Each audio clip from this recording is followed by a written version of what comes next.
30 years ago, a man by the name of John McConnell initiated a holiday called Earth Day. The 80-year-old founder of this celebration has said, "This global holiday is based on a natural event, the first day of spring, and brings together people of every creed and culture. It calls attention to its Earth trusty message, seek peace, justice, and care of Earth." Though we in this part of the world celebrate Earth Day on April 22nd, the message remains the same.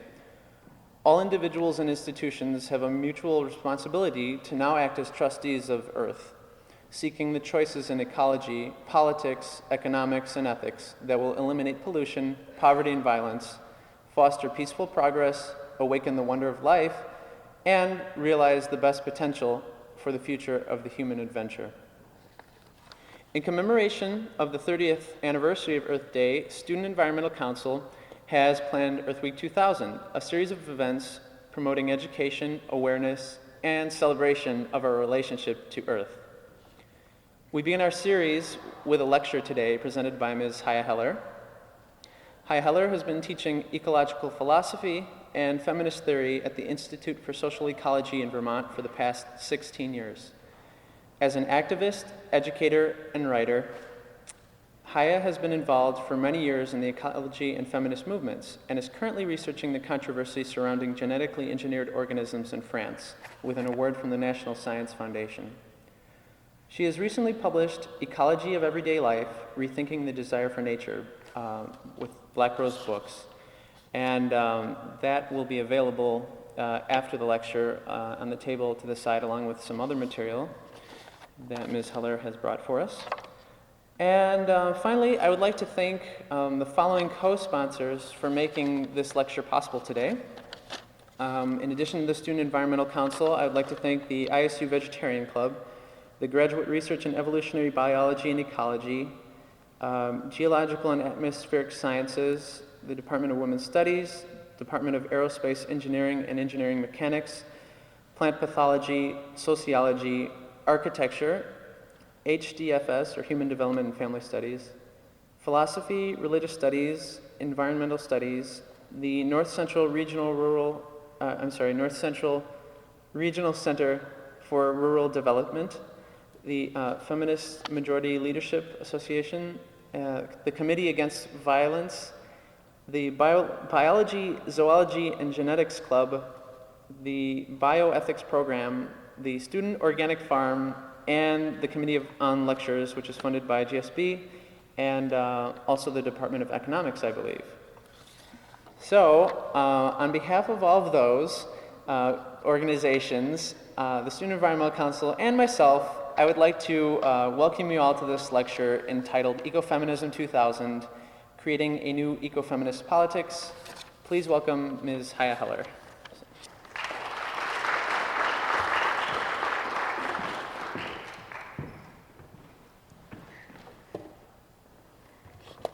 Hear me without a microphone? No? Okay. This is a very large podium for a very short woman, which is always the case. Okay. I'd like to be able to see you all. Maybe they can see me. Okay. I just got in last night from DC, which was a trip. I don't know if you've been seeing a lot of press about it, but the press is really not nearly, I think, reflected what's been going on there. Some very exciting stuff has been going on. This past weekend in Washington, D.C., for people who don't know, there were really important demonstrations against the World Bank and the IMF, which is actually really linked to what I want to talk about today. And something really historic is happening right now. There's a real resurgence of activism and a whole new generation of activists emerging who are speaking out about some really important global issues. And for me, it's really exciting because there's been a serious lull in the past decade around activism. And in fact, it's funny, I was here 10 years ago, almost probably to the day, standing, I think they hadn't done the podium here, I think I was standing there. But I was here 10 years ago, and I was thinking about what has changed in the last 10 years since I was last here to speak. And I don't think a whole lot in terms of ecofeminist politics, and really in terms of activism in general. In the US, there has been a serious lull in the last 10 years, which is also what I'll be talking a little bit about. So just to sort of contextualize this, for me, I'm here 10 years later. We're now in the middle of the Seattle, DC era, maybe the emergence of a new movement, and I think it's a very exciting time to be here. And I'd like to talk about what has happened to ecofeminism in the last 10, 15 years, and really talk about where this movement might go in light of the new movements that are emerging right now. First, I'll just say a little bit of who I am. I'm from the Institute for Social Ecology. We are 25 years old. Speak up? Okay. Can people hear me in the back? Yeah? Okay. We're a radical ecology radical ecological philosophy school situated in the beautiful rolling hills of Vermont in Plainfield on Maple Hill Farm. And we teach radical philosophy and feminist theory and ecological agriculture and ecological technology and all this wonderful stuff. And Mike Petula, who I also want to thank incredibly for playing a really important role in getting me here, was a student there, one of the many wonderful students there. And we exist to create a place in the world to be able to talk about and develop the ideas that could guide movements that are like the ones that are emerging right now. And I've been teaching there. I sort of went there as a child of 20, and I've been there for the last almost 18 years. I never left. I've been teaching there. And so I'm a social ecologist. That's politically what my orientation is. And I started studying ecofeminism there in 1983 with a woman named Enestra King. So that's some of my genealogy. I've been doing ecofeminism since '83, since I was a very young woman, and I've sort of been watching this movement emerge over the last 17, 18 years, and it's been a very interesting trip. So without further ado, I'd like to get into it. The first thing I'd like to say about ecofeminism is that it's getting increasingly hard to do. I think that a lot of women in the room and men who've been studying feminist theory in general would agree that feminism is getting very hard to do in general, and got very hard to do in the 70s and particularly the 80s. The category of woman that had been really sort of the bedrock foundation of how you do feminism was really up for grabs and was really very much challenged as a universal idea or a universal notion. That the second wave of feminism that emerged out of the New Left very much emerged from women's analysis of Engels, who talked about perhaps women as being some kind of class analogous to the working class. And this idea that there was some universal class of women that had a common enough standpoint and a common enough situation that could really be the rallying point for a movement, an international, global movement of women. That idea was a relatively new one in the New Left, and it was really the foundation, the sort of springboard for the second wave of feminism. This idea of women as a united kind of class, universal kind of class. And what happened is we saw in the 70s that the whole notion of women, the whole category of women, became seriously unsettled as it became very clear that identity is not singular, that identity is always multiple, identity is always overlapping and fraught with contradictions. So that we found in the 70s and the 80s that we weren't just women. We were also marked in a variety of ways along lines of race and class and sexual orientation and location in the international economy. So we discovered we weren't, again, just women with this common universal standpoint, but we were also very much particularized in very specific ways as women. Again, making it hard to do feminism. It was easier to do when we could use these more essentialist or universal categories. Also, what happened and what's happening still is the whole notion of sex and gender is very much up for grabs now, with new sort of writings by transsexual women and transgender women. The whole notion of what is a woman is completely up for grabs. In the lesbian community, beginning in the 70s and the 80s, the entrance of male to female transsexuals very much disrupted the idea of what is a woman. And now there's a very, very strong movement of women who identify as men, who identify as transgender, who identify as men, again, are very much unsettling this idea of what is a woman. So feminism is getting much harder to do as we move through the decades. And ecology has gotten much harder to do, but for all the right reasons. Ecology originally was a term coined in 1868 by a man named Ernst Haeckel in Germany. And ecology was originally very much a romantic and actually a fascist discourse. People often don't know that, but the origins and the roots of ecology were in fascism. For Haeckel, ecology was a critique of industrial capitalism that expressed a yearning to return to a golden age, to a pre-industrial golden age that he saw as being the golden years of Germany, when the pure German race was tied to the pure German soil, and there was this lovely, romantic, juicy, delicious blood-soil connection. And ecology was a way to express that yearning and that longing to go back to a very pure and romanticized and ideal state in which Germany had not been corrupted by Jewish immigrants and what he called modernization, which was industrial capitalism, etc.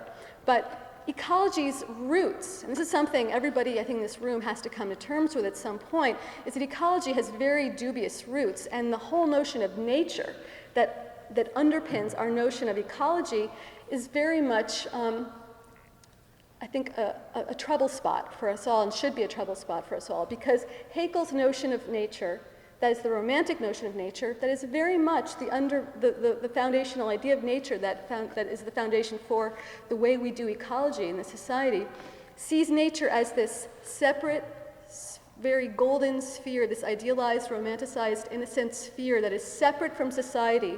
Either chronologically, we see nature as being this time before mankind came and destroyed everything and corrupted everything, or it's that place now that we can return to. It's that pure place, it's the woods, it's the rural area that we can sort of escape from all of what we don't like in the society and go to this other sphere. Nature, again, is this romantic, often idealized sphere.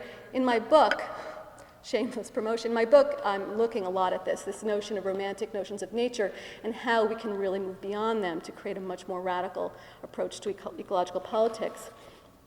But basically, ecology is now, for all the right reasons, I think being very much unsettled, because how we've understood nature, like how we've understood the category of woman, is very much up for grabs as well. Think about this. Right now, some people would say that we're in a post-nature society or a post-nature moment, meaning all of the things that we've decided were nature are now seen to be very social and very cultural. For instance, in the 80s, we had forest protection groups discover that they couldn't just go in and protect these pristine forests they thought were just pure nature. They understood finally that indigenous people lived in forests and had been living in forests and had been interacting with forests and shaping forests, and that forests had always been actually social spaces, spaces fraught with culture and sociality, and that there were people, laborers, workers, working in the forests, cutting down the trees, who were part of an international economy. And again, the forest became increasingly social. And so that idea of nature, again, as this pristine other category, really became fraught with sociality, as, again, the wilderness now became to be understood as a very social place. Also, we could say that nature has become increasingly social as we see a collision between nature and machine. And we see this in genetically engineered natures. People are now trying to figure out, how do you describe a genetically engineered food, a genetically engineered animal? Is that nature?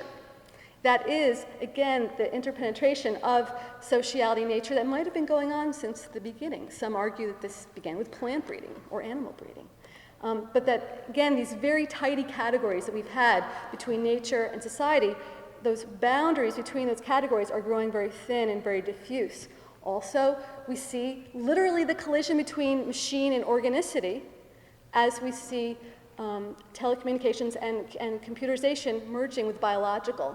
We're talking about biological factories. I don't know if you've heard of this, but actually creating plants that will produce insulin, tobacco that's actually producing a kind of substance for insulin. We're going to see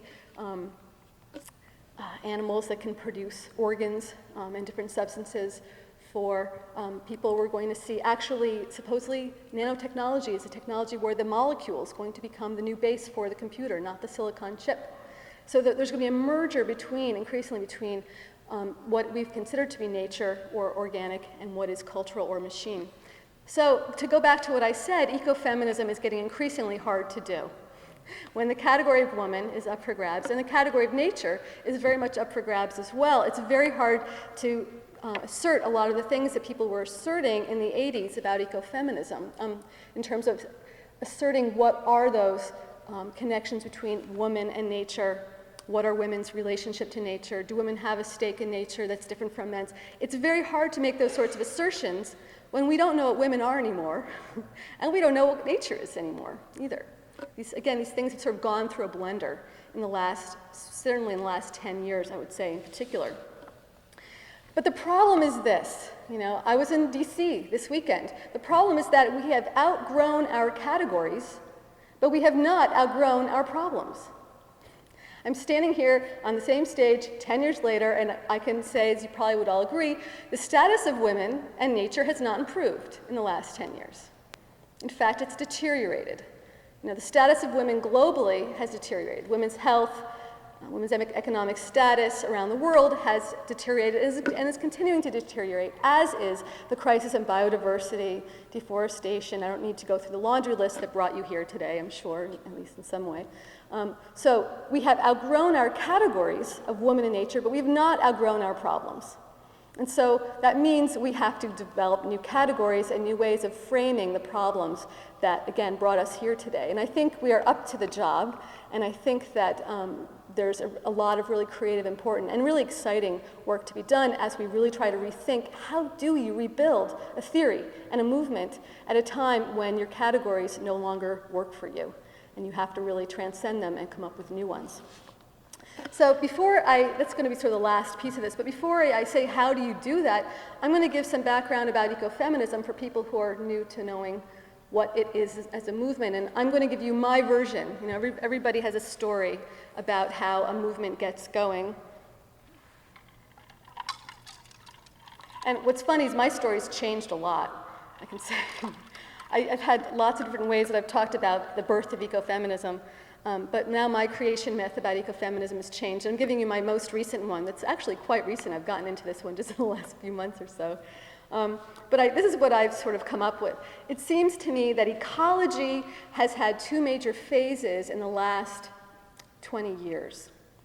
I'm calling the first phase Cold War ecology. Cold War ecology is the ecology that came out of the nuke movement. The anti-nuclear movement was really sort of the grassroots national movement that really gave that burst to the ecology movement, gave it that sort of activist grassroots dimension. Cold War ecology, again, Cold War ecology is an ecology that was born out of the armament crisis. It's born out of a critique of militarism. It was born out of a critique that originally came out of the critiques of the Vietnam War and the Civil Rights Movement. So critiques of racism and critiques of militarism eventually gave rise to an ecology movement that contained both a critique of power, social power, and a critique of militarism. And in the anti-nuclear movement, you really saw that. You really saw a critique of social oppression and social systems as well as a critique of militarism. And Cold War ecology, I was just talking to Mike before, I think could be sort of summed up by saying it was, let's dance till we die.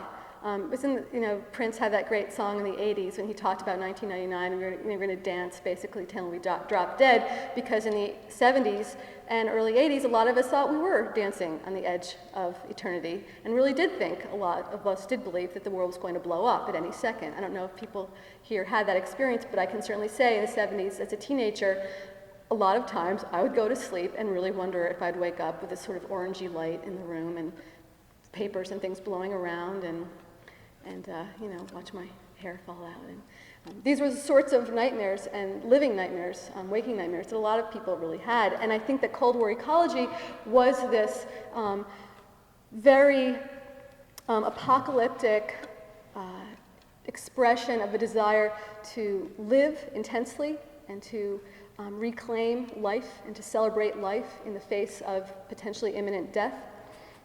And Cold War ecology also came certainly out of the ecology movement of the 60s that had very much of a back to the land sensibility. It was very much, there was a real rural sensibility. People were moving to Vermont in droves.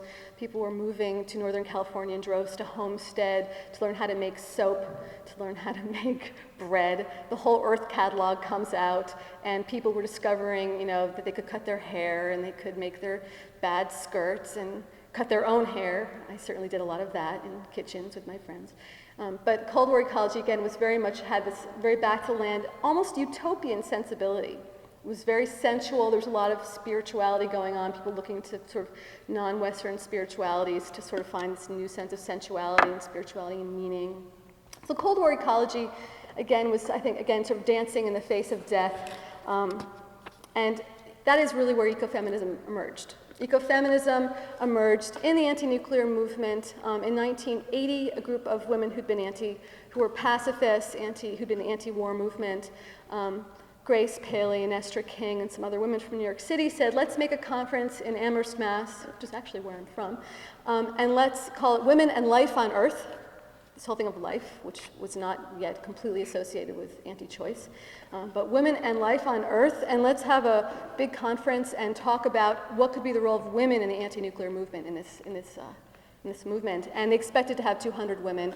2,000 women showed up. They didn't have space for everybody, and they saw, whoa, this has really obviously spoken to a lot of women, and they decided to plan a national action, which was called the Women's Pentagon Action. That there were two. One was in 1980 and one was in 1981, where you had thousands of women in a very theatrical way demonstrating against a whole host of issues.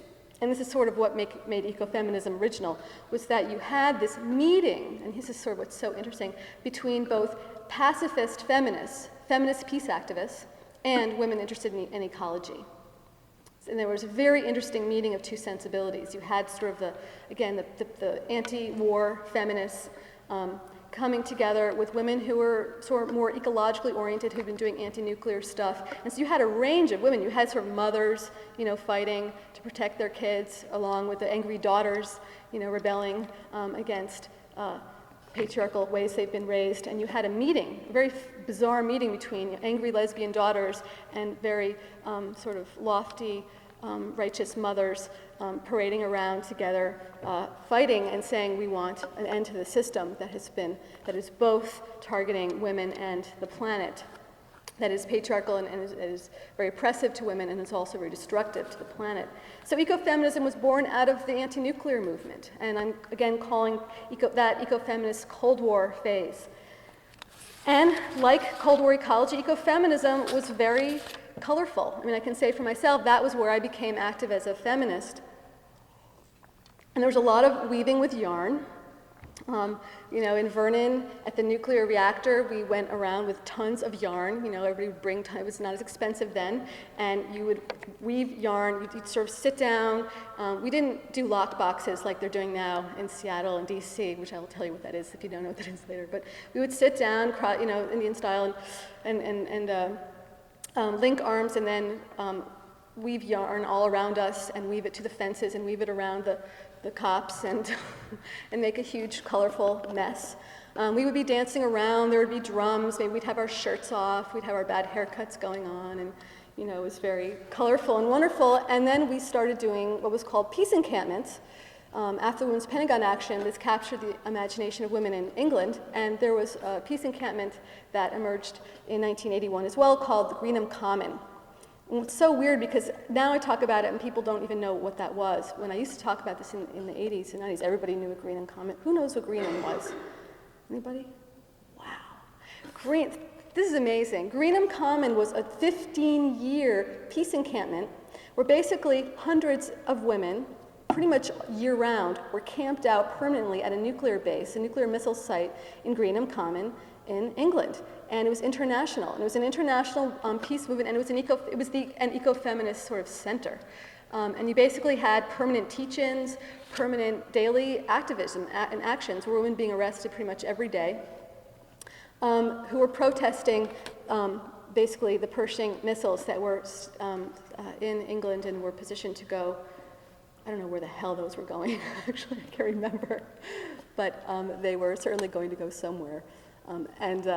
this was an incredible cultural, feminist, amazing institution that went on for 10, 15 years. And the reason why it ended was they finally started zapping women with these radio wave machines that were giving women menstrual problems and hair loss and depression and confusion, and that was the end of that. There's hardly anybody there left. And there was another one in Seneca Falls called Seneca. And you sort of, if you were in this movement, you're just like, well, when are you going to Seneca? You'd like meet all your friends, like, I'm gonna go to Seneca in May for this week, and you'd meet your friends, and you would just go. It's part of sort of your activist life. You'd sort of go and hang out at the peace encampment for a week or two here and there.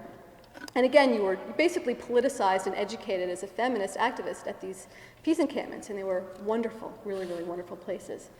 And that really went on until about the last 5, 7 years. I think the peace encampment movement really ended. And that was really the closing of the first phase of ecofeminism, I would say. Cold War ecology ended pretty much because the former Soviet Union collapsed, and we moved on to, I don't know, greater invented enemies, and that is what we're seeing now with the IMF and the World Bank trying to fight underdevelopment. So the Cold War comes to a close by the mid-'80s, and ecofeminism, I think, really would have become completely irrelevant and would have just died a very sort of quiet death if it hadn't been for this new kind of ecology that was on the rise right as Cold War ecology was coming to a close. The second phase of ecology I'm calling just post-colonial ecology. Post-colonial ecology emerges again as we're moving from the Cold War phase into a post-colonial phase, where the US in particular shifts its enemy, its war, from being the war against communism to the war against underdevelopment. And the war against population, overpopulation, and the war against ecological problems caused by overpopulation. This is the new sort of war that replaced the Cold War.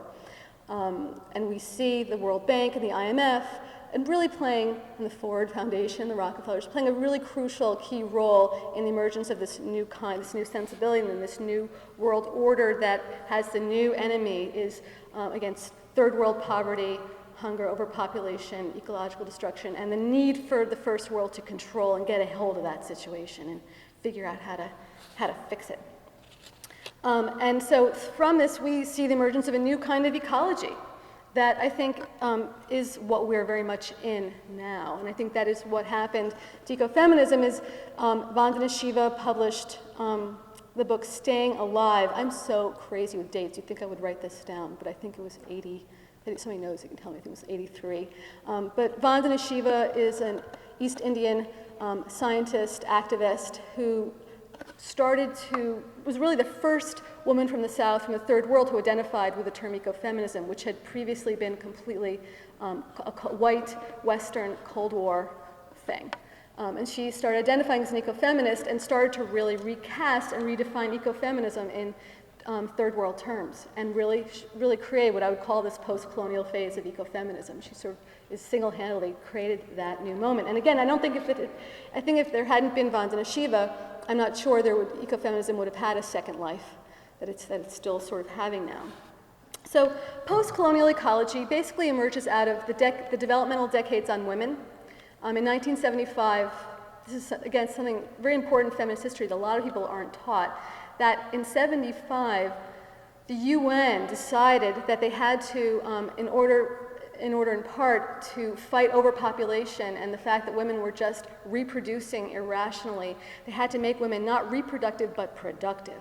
And so the idea was to get women into production, get women into the factories, off of the land, get them to just stop lying around making babies, and to get them to work. And so they created the Decades on Women, UN Decades, Developmental Decades on Women, and they started in 75, and then in 85 they were to have a huge international conference where they would fund, believe it or not, fund all these feminists from around the world to come and see just how much better women were doing now that they had been put to work finally. And so in 1985 in Nairobi, there was the first UN conference on women in development, and guess what happened? A lot of women arrived, and their stories weren't so happy. And they did not say that their lives had improved since they'd been proletarianized, that the UN had funded a lot of projects, as well as the IMF and the World Bank and the Ford Foundation, the Rockefeller, that all these projects to get women, rural women, into factories did not actually improve their health and their well-being. That in fact, they were still working, doing subsistence agriculture to feed their families, in addition to working in factories, and that their health was declining dramatically, and they had very few labor rights, and that poverty had actually increased, and health had actually declined, and infant mortality had actually increased. And so the stories in 85 were not pretty, but in 85, from this conference, really emerged this new post-colonial feminism, this new, I think, phase of ecology, where now the focus or the subject for ecology was not the angry lesbian daughter and the righteous mother, but now white, middle class, but it is now the third world woman. It is now the woman standing in a cracked field, carrying 20 children, trying to stay alive. It's a very different sensibility. And the sensibility changes from one that I said that's very utopian and sensual and dancing in the face of death to this, what I call sustainability sensibility, where basically the goal, again, for women is to stay alive, figure out how to subsist, and figure out how to reform the system, the socio-political system, to be able to change policies, developmental policies, so that women can survive. That's a huge discursive shift, a huge shift in the way that ecofeminism is done, because now, and I call this staying alive ecofeminism or post-colonial ecofeminism, ecofeminism is not about dancing at military bases with yarn. It's about being at international development conferences and trying to fight to change policy, developmental policy. And probably for a lot of you here, a lot of what you've been studying in terms of feminism is called global feminism, and a lot of it's looking at a lot of the research on women's status that's been going on as a result of the Decades on Women. There were two. It started in 75, went from 85, and then there was another conference later in 95 or actually in Rio. It sort of continued this evaluative process. Now, that's sort of where we are now. We have, again, Cold War ecology, dancing in the face of death, post-colonial ecology, where you have the new ecofeminist subject is the third world woman trying to stay alive. And what you have is a shift where there's a focus on culture to a focus on social and political systems. For Cold War ecology, really the response that feminists had was not really to change capitalist or state systems. That was really not a lot of what feminists were doing in Cold War ecology. It was really to create a counterculture and to create cultural alternatives. The feminist peace encampment was really a cultural event. It was a kind of small university for women. Very countercultural, but it was really about reconstructing yourself as a cultural agent to make your life more livable, more meaningful, to make your relationship to nature more meaningful, etc. It was a very cultural kind of thing. When we move into post-colonial ecology, the shift is really one that's social and political, where all of a sudden you hear feminists talking about capitalism, which you didn't really hear in Cold War ecology. Talking about global capitalism, talking about development, talking about IMF, talking about World Bank, talking about social political structures and systems. So in a way, we could say that ecofeminism became much less romantic, became grounded, had a much more of a materialist economic focus, sort of sobered up, kind of woke up and stopped dancing. So on one level, we'd say this was a really important and a good shift for ecofeminism that sort of, again, woke up, found its feet, understood its international dimensions. But I would say that something really important was lost as well. And that very important something was this sensual and utopian dimension that I think was really, really important for Cold War ecology, and that I really saw in Seattle and DC.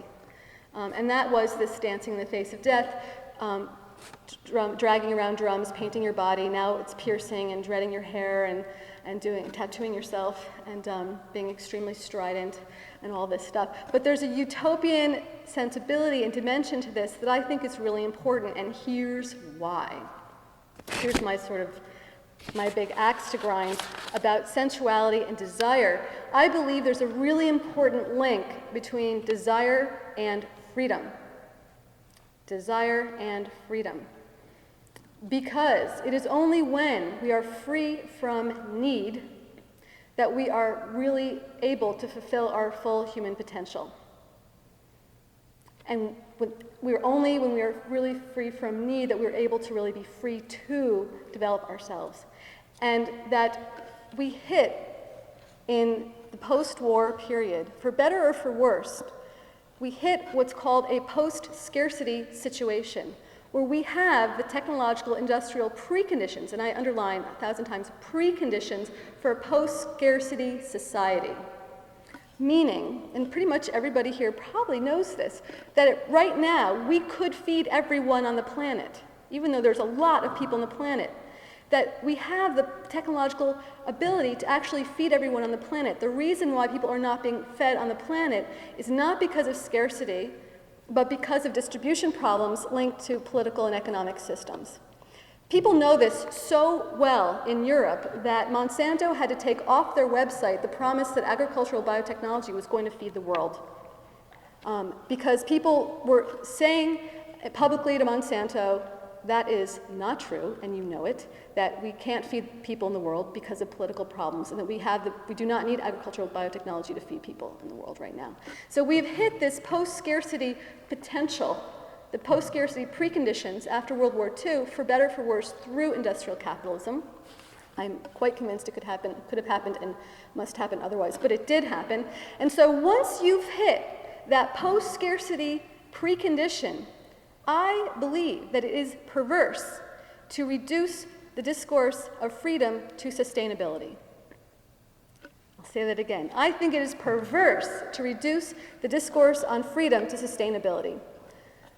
To me, to make the ultimate goal of a feminist movement be for women to sustain, to stay alive in the South is absolutely perverse. I believe that women in the North should be fighting the causes of scarcity that force people into sustainability crises and should be fighting to change those systems so that we all can live in a post-scarcity situation and we all can be free to fulfill our human potentialities, as varied and diverse as they may be.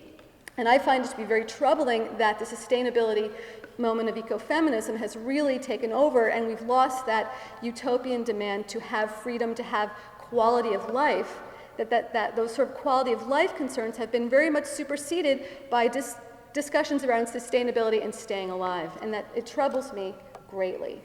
Because I believe that we should be all out there fighting for freedom and fighting for a system that will allow all people to live well, for all people to live a quality of life, which we have the preconditions technologically, industrially, for that to happen right now. And the reason it's not happening is because of what we're calling globalization, because of IMF, World Bank, UN, multinationals, and a global capitalist system that is very much in charge of keeping this system in place and keeping those disparities of wealth going, so that one half or more than that, most of the planet is trying to sustain while the other is over-consuming. So here we are. It's the year 2000, and ecological feminism, ecofeminism has gone through those two phases, from Cold War ecology to post-colonial ecology. And what we gained was a more grounded, materialist, systemic analysis as we moved into the new phase. But we lost, again, I think that demand for, that sensual and desirous demand for freedom and the political preconditions of that freedom. So where do we go now? I believe, and this is what I saw in Seattle and in DC, I think that we're caught in this sort of weird time warp, where there's sort of a collision between these two moments. And I really saw this in Seattle and in DC, and it kind of blew my mind that you really see in Seattle and DC, you see people running around in butterfly costumes and turtle costumes. You see people walking around without their shirts and painting their bodies, and they're dancing and they're singing and they're doing little funky little rituals. And yesterday I saw this woman making like a sand sculpture in the middle of the street she had sand all over her body, sand in her hair, all glued up, and it was literally something out of the 60s or 70s. It was really quite fascinating. And next to her is somebody giving, a speech about sustainability and third world women, and it was a woman from the South, from the Philippines, talking about this. And it was just this bizarre collision between these two historical moments where the Cold War sensibility is still very much alive. The anti-nuclear sensibility and ways of organizing are very much alive in Seattle and now DC. The same decentralized, directly democratic decision-making processes that were used in the anti-nuclear movement are being used in Seattle and in DC.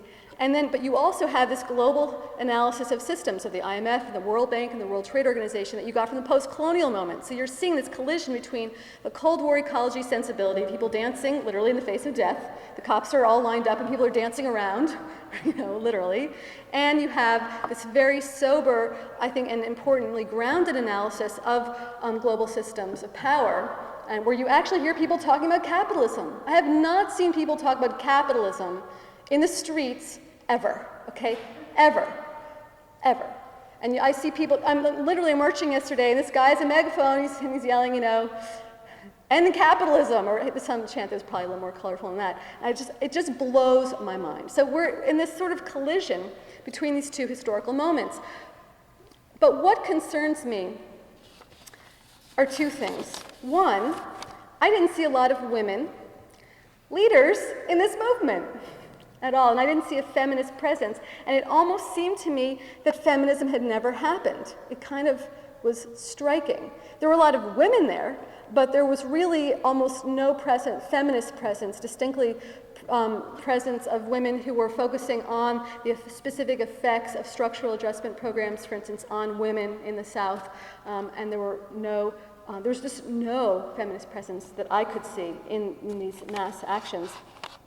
That was problem A. And problem B is a wider problem that I'd like to sort of end on, which I think is tied to problem A, is that we are still not able to leave the era of protest.